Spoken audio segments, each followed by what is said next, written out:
bárbaro! ¡Que me muero de impaciencia! Ya están mis ojos cerrados. Muy bien. ¿Y tu regalo? Allá, a tu lado. Solo con abrir los ojos nuevamente podrás verlo. Ya. Vamos. Piedad.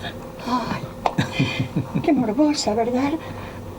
Tardo en girar la cabeza y descubrirlo, pero temo que... ¿Temes qué? Defraudarme.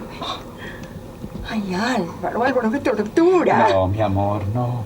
No te defraudarás. ¿No? Palabra. ¿Estás seguro? Fue tu pedido, ¿no? Acaba de llegar a la luna en la instancia más crucial de la historia. Los iracundos. Hoy La siguiente a la es una introducción. Desde este momento y hasta las 20 horas, United Press, urgente. Otro día, Julio Sosa tiene la oportunidad de ingresar al teatro, de seguir su destino de triunfo. En Pearl Harbor. Repetimos. Los actores que tuvimos la suerte de transitar por el radioteatro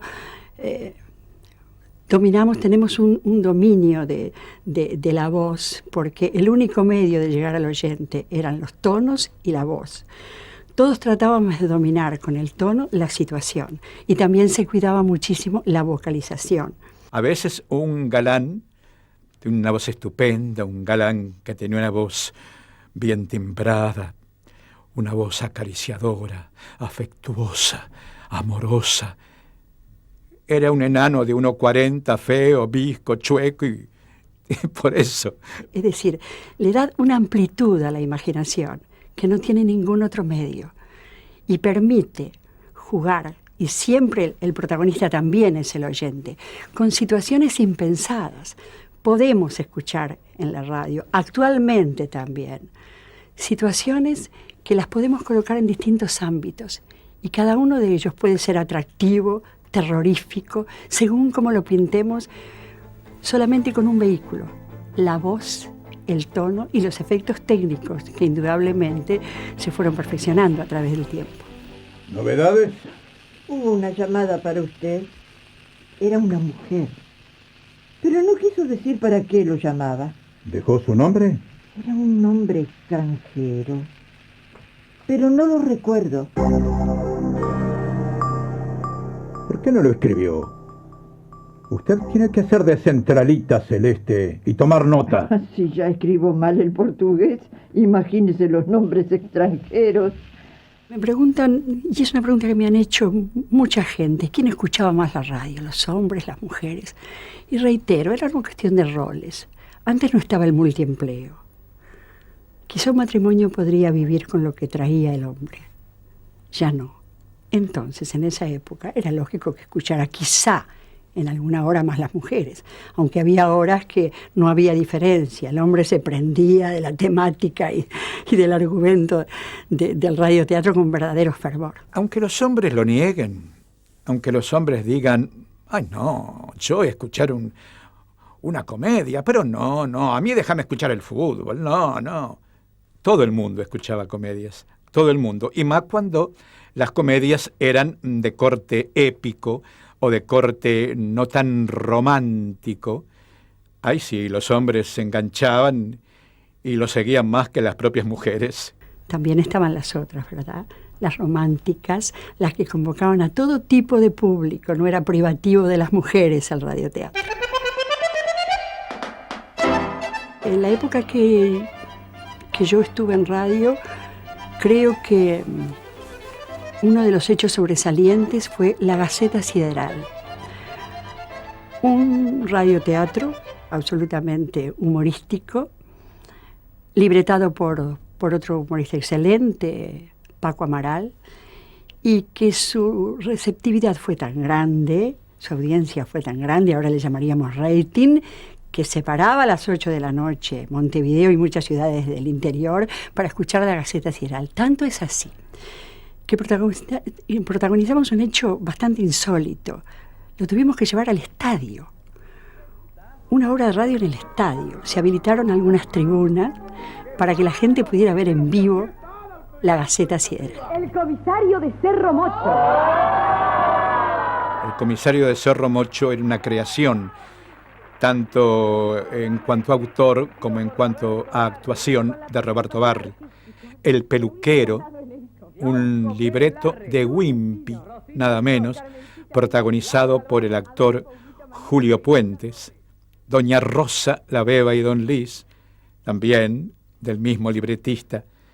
Y había un montón de personajes que acaparaban la atención, el cariño, el afecto y la simpatía del público.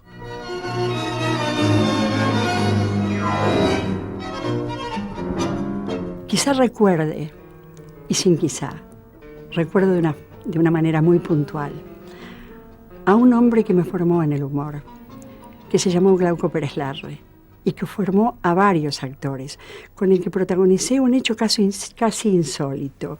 15 años de permanencia, al mediodía, haciendo un esquicio, lo que se llama un esquicio, un momento de humor total, que se llamaba Gran Provisión La Babel. Los libretos eran de Bobby Pimentel, un hombre que también dominaba el humor como nadie, como ninguno, ¿verdad? Y ahí quizá pueda ser injusto porque también transité por el humor de Pelo y de Juseca. Pero en ese momento Bobby Pimentel hacía verdaderos prodigios, con una provisión, a la que llegaba una mujer que tenía que hacer absolutamente, en ese caso era yo, todos los papeles. Un niño, una gallega, una mujer fatal. En una galería de personajes que me demandaron una exigencia que me sirvió también después para otros ámbitos que transité. Así que, ¿cómo olvidar la Gran Provisión La Babel?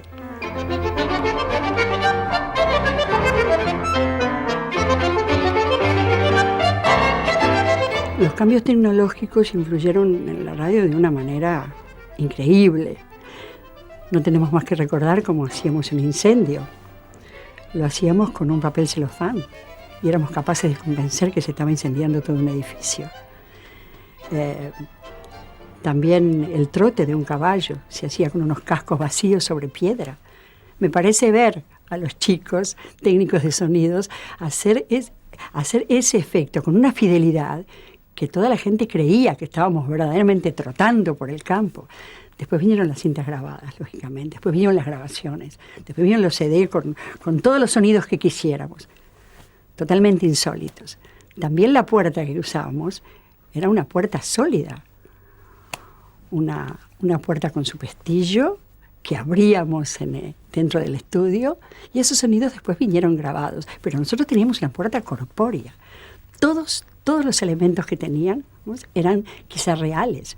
El vaso de agua, el chorro sobre la taza de té, la hacíamos con 2 vasos. El sonido tenía una fidelidad increíble. Después que, claro, todo eso se fue tecnificando. Y, por supuesto, nos alivianó de mucha cosa, del furcio, que el furcio en la jerga artística es una equivocación, se grababa, se corregía, y la grabación nos dio, en realidad, mucha facilidad, ¿verdad? Nos ablandó mucho en cuanto a la postura. Pero nos jorobaba a los actores, porque a veces venían grabaciones grabadas en otros países, y ahí fue no desapareciendo, pero nos fue quitando un poquito el laburo a nosotros, los actores uruguayos.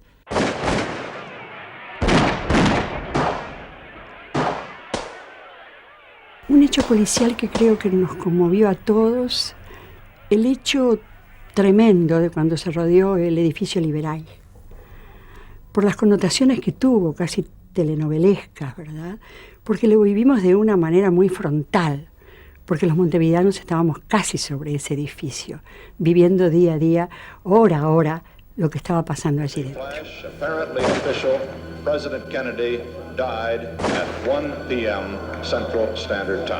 Yo connotaría, entre esos hechos relevantes, la muerte de Kennedy. ¿Por qué? Porque casualmente estaba haciendo un radioteatro y paró la radio, CX14, El Espectador, para dar esa noticia. Cuando el actor está en una situación X, está indudablemente posesionado de esa situación. Y venir una noticia bastante inesperada en la forma que se dio ese asesinato, fue para nosotros verdaderamente choqueante. Porque se irrumpió toda concentración, ¿verdad? Se cortó toda concentración para escuchar una noticia absolutamente inesperada.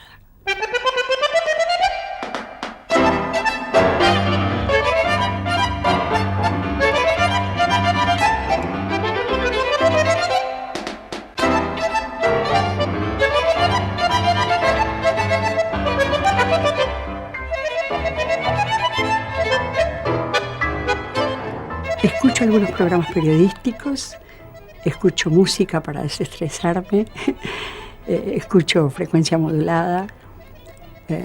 No tengo preferencias por ningún género, también escucho música moderna. Me encanta Fito Páez, por ejemplo, aunque no sea el cantante actual que quizá prefieran algunos jóvenes, pero escucho música, me encanta.